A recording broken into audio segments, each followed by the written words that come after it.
Fala galera, beleza? Aqui é o professor Hugo. Nessa videoaula eu vou falar para vocês um pouco sobre os espelhos esféricos. Mas o que é um espelho esférico, né? Porque, pessoal, além dos espelhos planos que nós já estudamos, existem espelhos curvos, né? Como se fosse uma esfera mesmo.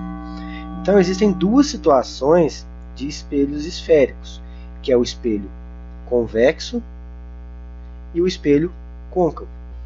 Então, se uma pessoa estiver aqui nessa posição, tem uma pessoa. Se ela estiver olhando para um espelho com a curvatura dessa maneira, esse daqui é o côncavo. E se ela estiver olhando dessa maneira, convexo. Esse primeiro côncavo, o outro convexo. Certo? Quando você olha por dentro é côncavo e por fora convexo. É a representação que está aqui, ó, nas letras A e B. É a calota. Se você olhar ela por fora aqui, você tem um espelho convexo e por dentro tem um espelho côncavo. Então, quais são os elementos importantes desse espelho para que nós possamos dar seguimento aos nossos estudos? São esses aqui. Primeiro, onde o espelho toca um eixo imaginário.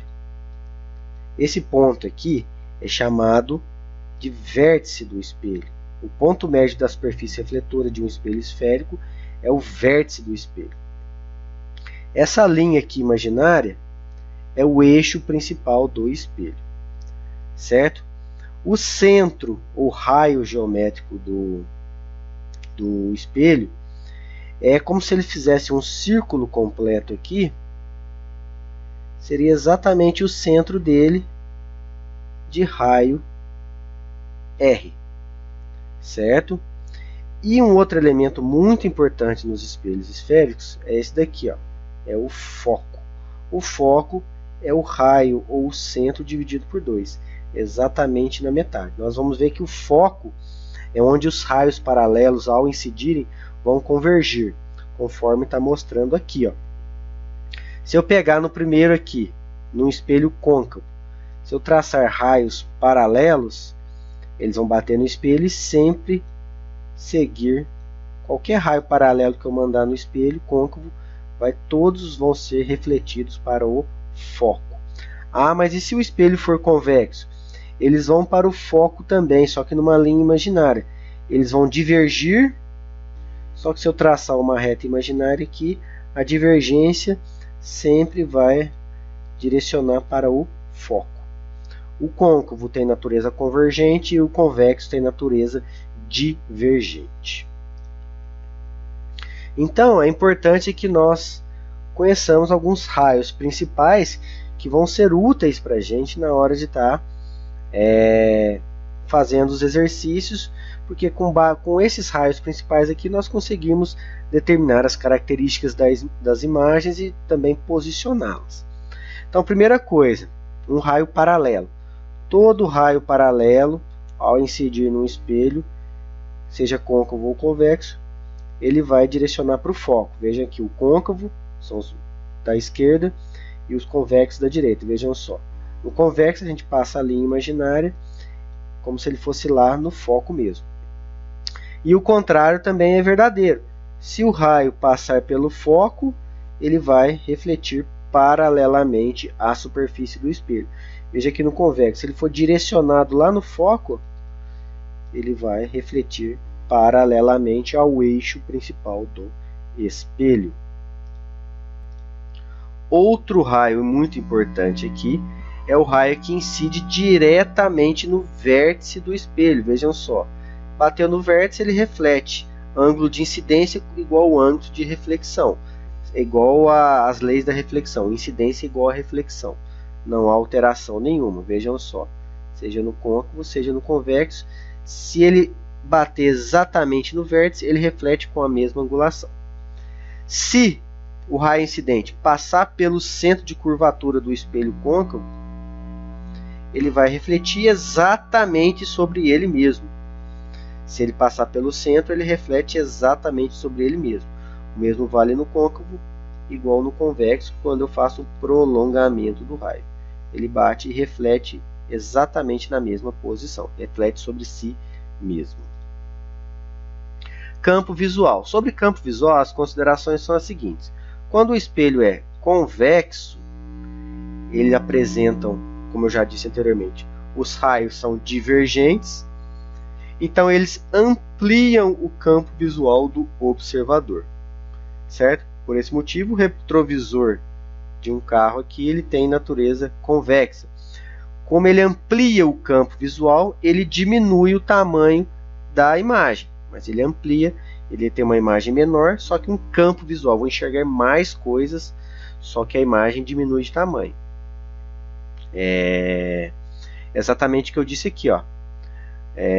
Por outro lado, nesse tipo de retrovisor, para que haja uma visão mais ampla, a imagem se apresenta menor, dando a impressão que eles estão mais distantes. Ela não está mais distante, ela só está menor.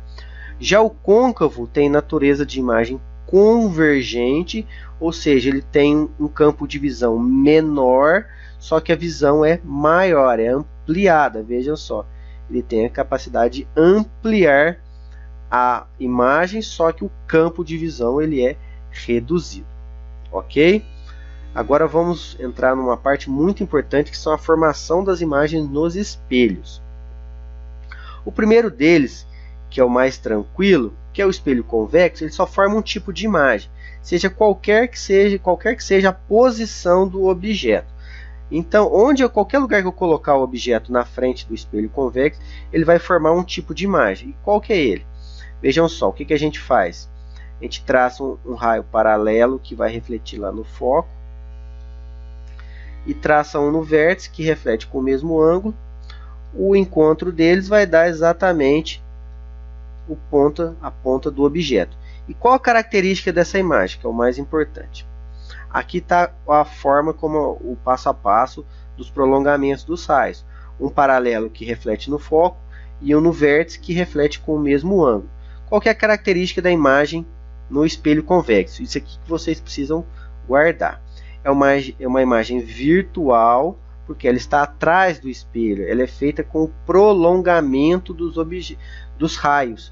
Eu não consigo, se eu colocar um anteparo em qualquer lugar na frente do espelho aqui, eu não consigo refletir essa imagem, eu não vou enxergá-la. Ela vai estar atrás do espelho. Então é uma imagem virtual. Vocês observem aqui que ela é menor, ou seja, o tamanho ela fica reduzida. E ela é direita. O que quer dizer que ela é direita? Ela está na mesma posição. Se aqui está para cima, ela está para cima. O contrário de direita seria invertida, né, ou esquerda. Ok? Então é isso. Então, no espelho convexo, isso aqui que vocês precisam guardar. Imagem sempre virtual, menor e direita. Ok? E no espelho côncavo, nós temos algumas possibilidades. Então vamos lá. Aqui tem todo um passo a passo. Vocês podem ler com tranquilidade depois, mas eu vou explicando, fica mais fácil. Primeira condição, objeto colocado além do centro do espelho. O centro está aqui, coloquei para cá. Então, qual que é a regra? Você passa um raio paralelo, que reflete no foco, e passa um no foco, que reflete paralelo. O encontro deles vai dar exatamente o início do objeto, vejam só. Então, qual que é a característica dessa imagem? É uma imagem real porque está do mesmo lado do objeto. Ela é uma imagem menor, vejam só que o tamanho dela ficou reduzido. E ela é invertida, vejam só, aqui ela estava na posição para cima, aqui ela está para baixo. Então, objeto além do centro do espelho convexo. Imagem real, menor e invertida. Ok? E ela fica entre o centro e o foco. Objeto colocado exatamente sobre o centro do espelho. Então, mesmo procedimento. Raio paralelo reflete no foco, raio no foco que reflete paralelo. Vejam só, nessa situação, uma situação interessante, que ela vai formar uma imagem real também, igual, ou seja, do mesmo tamanho, só que invertida. e exatamente na mesma posição. Vejam só. Então, imagem sobre o centro, objeto sobre o centro, imagem real, de mesmo tamanho e invertida. Continuando aqui. Agora, colocando o objeto entre o centro e o foco do espelho. Mesmo procedimento, um raio paralelo que reflete no foco e um raio no foco que reflete paralelo. O encontro deles vai fornecer para a gente um objeto. Qual que é a característica desse objeto? Ele é real, maior e invertido também. E além do centro, vejam só, ele formou depois do centro.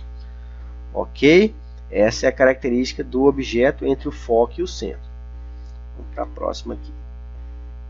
O objeto é exatamente em cima do foco, pessoal. Falou que o objeto está em cima do foco, todos os raios vão convergir exatamente lá no foco.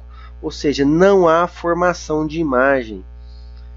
Vejam só, objeto em cima do foco, não há formação de imagem.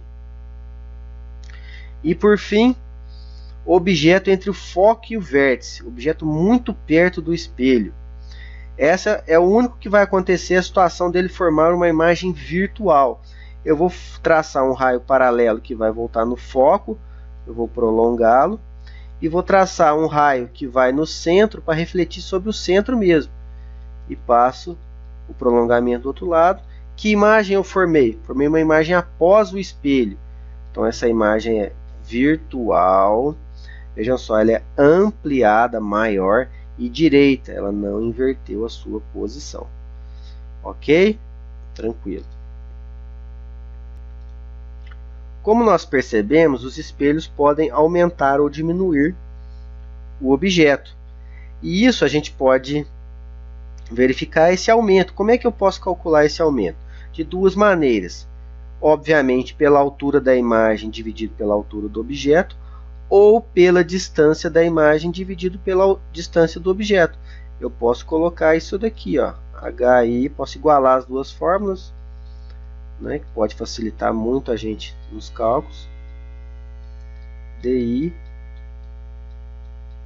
DO. Posso igualar as duas fórmulas, tendo 3 das 4 variáveis, eu consigo calcular também. Ok? Continuando aqui. Determinação analítica da posição da imagem é utilizada pela equação de Gauss, que é essa daqui, ó. 1 sobre F é 1 sobre DI mais 1 sobre DO. Vejam só algumas considerações. DO, que é a distância do objeto, é sempre positiva porque os objetos são reais. DI, distância da imagem será positiva para uma imagem real e negativa se a imagem for virtual. É como se eu considerasse aqui tá o espelho, não é? Para cá positivo, para lá negativo. Ok? A distância focal, isso aqui é muito importante, é positiva se o espelho for côncavo e negativa se o espelho for convexo. Isso aqui é muito importante na hora da gente estar fazendo os cálculos. Então essas considerações aqui precisam ser muito bem lembradas. Ó, DI positivo, imagem real. Foco positivo, espelho côncavo. DI negativo, imagem virtual. Foco negativo, espelho convexo. Então aqui um exemplo, vejam só. Uma lâmpada de altura 10 centímetros, o que é isso daqui? Isso daqui é a altura do objeto. É colocada a 60 centímetros do vértice de um espelho esférico. Vejam só, então isso aqui é a distância do objeto de raio igual a 80 centímetros. Certo? Determinar a posição, a natureza e o tamanho da imagem se o espelho for côncavo ou convexo. Então, se eu tenho raio de 80, o foco é o raio por 2, que vai ser igual a 40 centímetros. Então, vamos lá. Se o espelho for côncavo, espelho côncavo, o foco é positivo.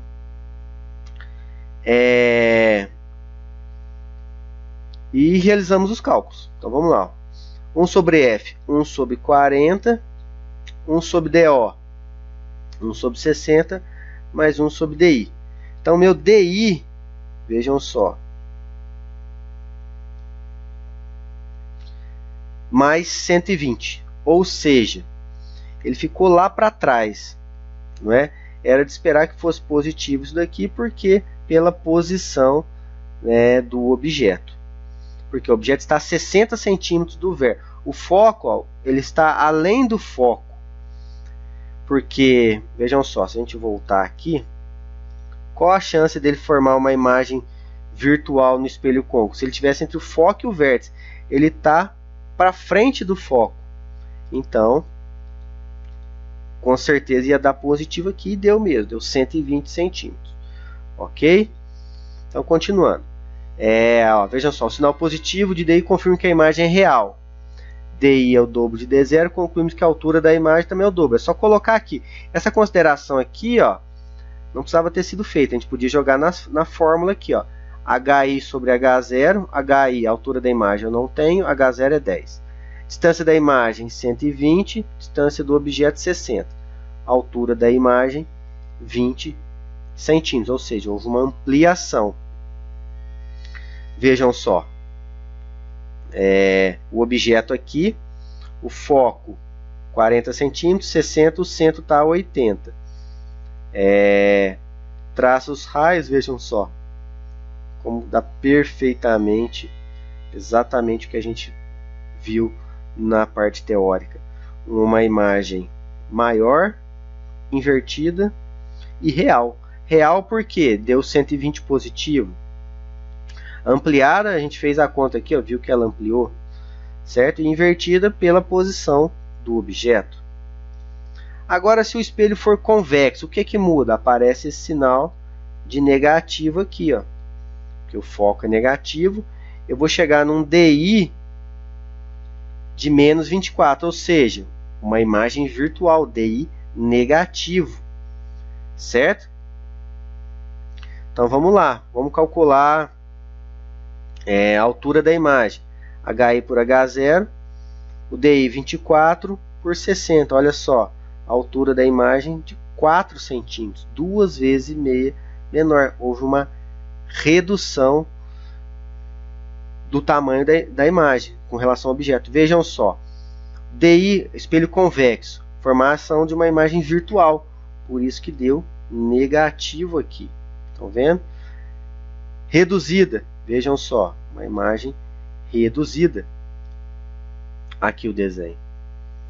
Vejam só, o objeto colocado no espelho convexo, raio paralelo que vai lá no foco, e o raio do vértice prolongo aqui. Vejam só, uma imagem virtual reduzida e sem inverter, e direita. Ok? Então é isso aí, pessoal. Espero que tenham entendido. Obrigado, valeu e até a próxima videoaula.